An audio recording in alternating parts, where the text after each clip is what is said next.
Nathanael Wong is a final year PhD student from Harvard University and is a proud alumnus of NTU ASE. Hello.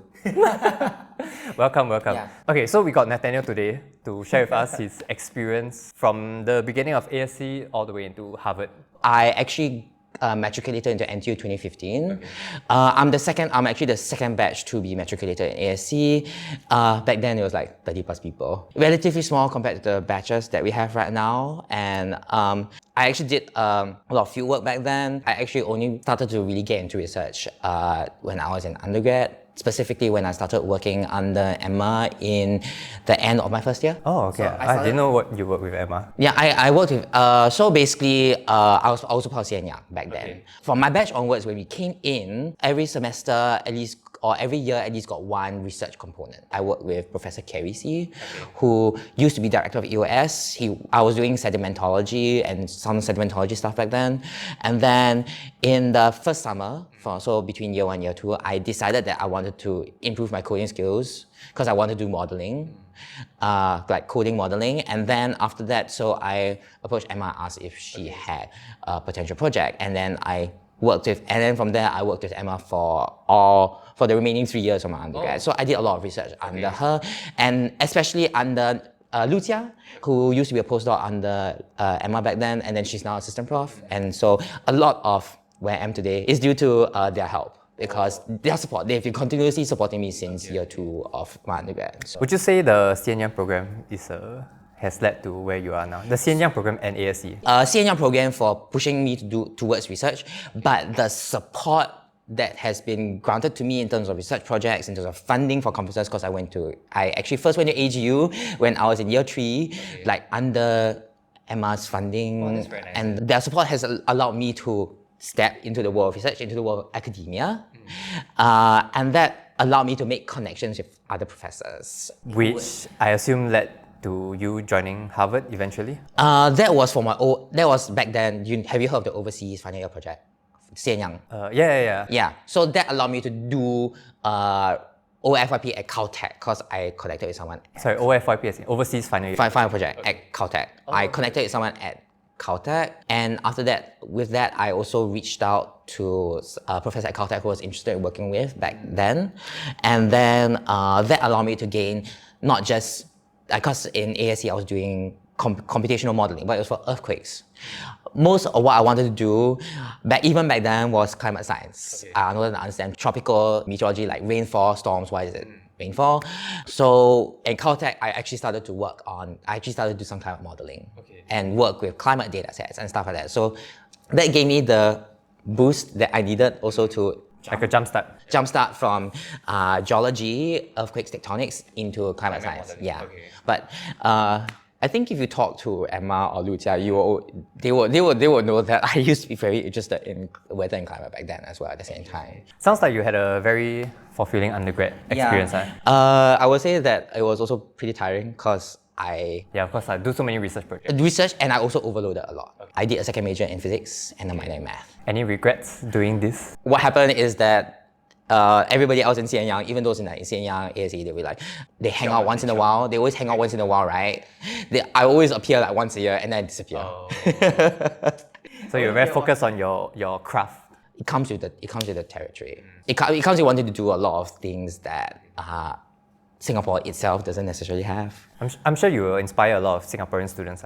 If there are Singaporean undergrads watching, what would you tell them if they want to pursue like academia or go into a top university like Harvard? I would say start early.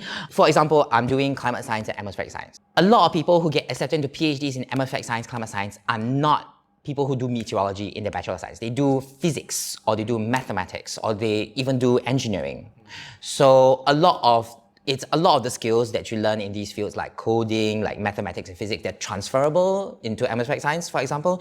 So what you should do is, so even if, for example, if Singapore doesn't offer exactly the course that you want to do for your PhD, or it doesn't offer exactly the courses that you need in your bachelor's to do a PhD, sometimes it's okay to take a third way, basically. Sometimes is the phrase that I use quite often nowadays. Instead of going the direct path, such as going overseas to, a lot of people like to go overseas to do the majors that they want, because sometimes the majors offer more, they offer more majors, or instead, or giving up what you want to study. Sometimes it's okay to take a third way. You do something that a lot of the traditional fields like physics and math will lead you into other areas when you're doing a PhD. Or at least that was how it was for me. Okay. So that's kind of the advice that I really have. And also start research early as well, especially if you want to do a PhD. Unfortunately, it's inflation of requirements. So undergrad research experience. Undergrad research experience is kind of necessary as of now. And if you're at NTU, and especially if you're ASE, there are a lot of professors who, this used to be when I was an undergrad, a lot of professors, they are willing to take on undergrads. It still is today, yeah. It still is today? Yeah, okay, good. I'm sure there are a lot of professors who are willing to have undergrads to work for them, and they're willing to help undergrads as well in to pursue their interest in research. So that's one way to do it. Yeah. It sounds to me like you chiong very hard for your undergrad, right? Do you have any regrets or anything you would do differently? Chiong very hard for undergrad.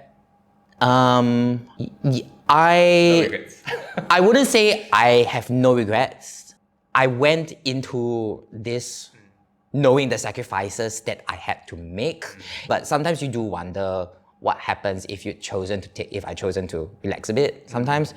But that can be said for many life decisions anyway. So I'm not going to say that I regret it. I do wonder sometimes what happens if I had chosen to not chiong and instead maybe pursue more into physics and mathematics, and then maybe apply to MSS, because I know that when I graduated, MSS had an opening for anyone who's had a strong physics or mathematics background to become a meteorologist. Okay. So what does MSS stand for? Meteorological Services Singapore. Oh, okay. Yeah, the weather forecasting. So, okay. And from what I understand, usually if you graduate in the Bachelor of Science, Bachelor of Physics or Mathematics, in the Physics or Mathematics, you don't have meteorological experience, but they will train you. Right. So some part of me wonders what happens if I had taken that path. There were reasons why I wanted to go overseas as well, to do a PhD as well, because I was just very interested in the climate field in general. And it's just that sometimes you will always wonder what will happen if you choose to pursue another path instead of the path that you currently have. But it's not so much of a regret as it is so much of a curiosity, I would say. Sometimes I regret sleeping in the computer lab. I used to sleep in the computer. Wait, why? Year 2, Sem 1, I took 10 classes. I took 10 classes because I switched last minute to do second major in physics. Oh, well, apart from all these like hard work and exhaustion, maybe, what is your fondest memory in ASE? Fondest memory in ASE? Field trips, but usually, Bali field trip. Bali field trip is very fun. Okay, yeah, I think that's what everybody says. Everybody said, most memorable one, running down the slope of Batur. A lot of people were like inching their way down, but I was just like running all the way down and then sliding and then running and sliding, you know what I'm saying? It was very fun. What about Taiwan or California? California, I did go to California. California was tiring. It was quite intense. Mount Batur is like kids play. So Mount Batur is like you're done when you're at the end of the day, you're more or less done for the day most of the time, and you are also staying at you're also staying at one of the lodges. In California, I mean, you haven't California? No, I'm an ecologist. Yeah, I know. But have you heard of the stories in California? Really. So California is more like you camp out on tents. Every day, you only go back into the town once every 5 or 6 days, and that's when you do your laundry. There's no way to do this, and then so you kind of like, and then you bring a backpack and you carry it around, and it's kind of like you go out into the field, you take the measurements, and then when you come back, you cook, cause like you'll be split up into groups of 4. Each group is responsible for cooking one day, and then after that, you have to sit down. Either with a group or by yourself, and then you do the compilation of the information. So it's like 3-4 weeks long. In the middle, there will be a break. But that break, from what I remember, it was a very nice place we stayed in, but half that time we were working on finishing up the assignments. Oh, okay. So because you have to submit the assignments not after the field the end trip, of the field trip. not at the end of the field trip. You have to submit, because it's split into 2 or 3 parts, you have to submit it at the end of that field trip. Oh, okay. So at the end of that particular section, so it was also pretty stressful, and you don't shower for 4 or 5 days because you're out in the field. And in the area, the camping sites don't have showers and they only have portable toilets. It's really a camping experience.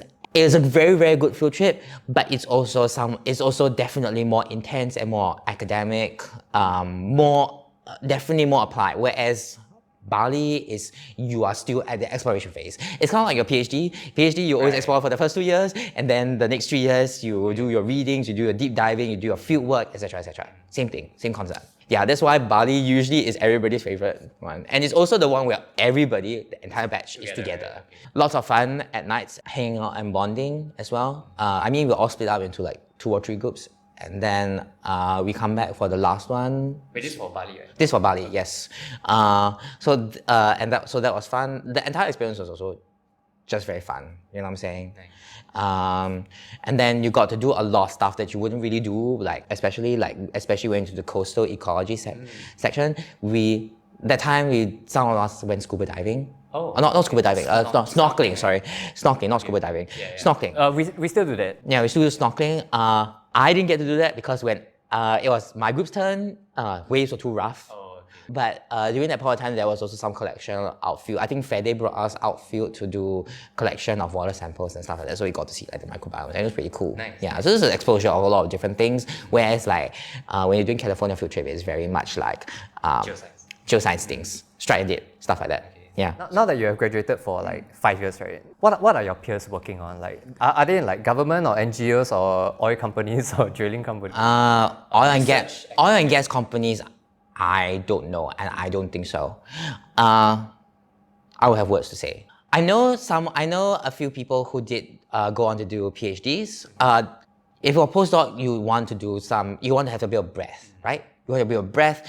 You cannot just, after a PhD, I focus especially in this one field, and then I come back and then I become a professor who only specializes in the one field. Sometimes you need to diversify. So, for example, this is probably getting to what I do, but I study and I'm very interested in tropical convection, which is very much about vertical motion in the atmosphere, very tight into the process and very much tied to the mechanisms and the processes involved in that. But I want to do a postdoc because, for example, if a postdoc, I could use what I learned in tropical convection to study hurricanes.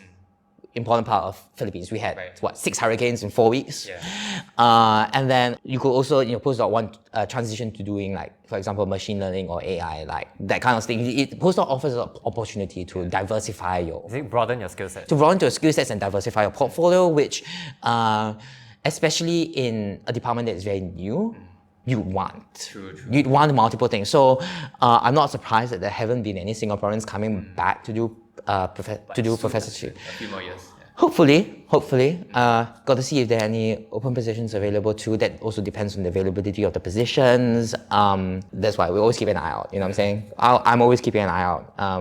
I did also keep an eye out. There were also postdocs.